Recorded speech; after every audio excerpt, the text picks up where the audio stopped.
numfashi har abada ba zan so dan wani ba.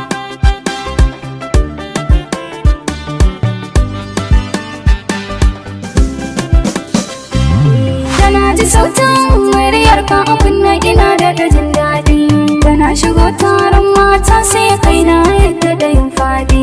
Kamar ka babu a cikin duniya kuma na ga akwai faɗi.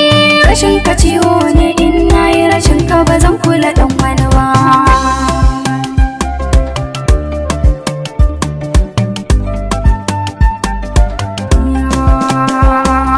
Jini da hanta ka ratsa har ka biyo ta numfashi, ka iya tsara kalaman soyayya daɗi kuma ga taushi.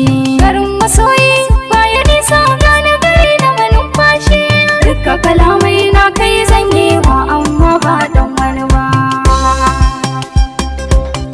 Ba zan yi wa dan wani ba.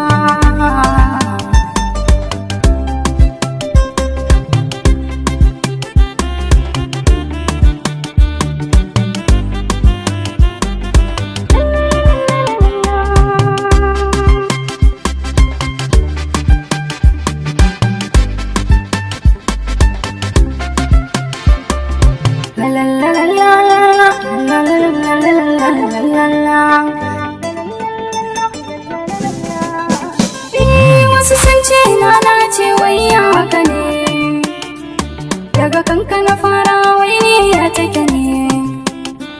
Tambaya ta ke ta yi wai ko kai ne, babu jira na ba su bayanai da shi ne.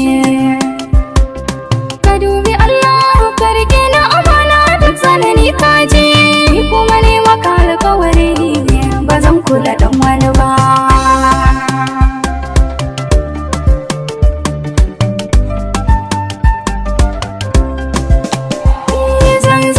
Tare da kai asalin ƙauna, domin kai ne ka fahimci bayanai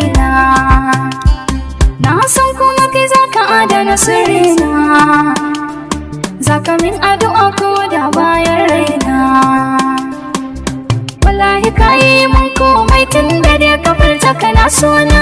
Je gida in ce kai zan aura amma ba dan wani ba.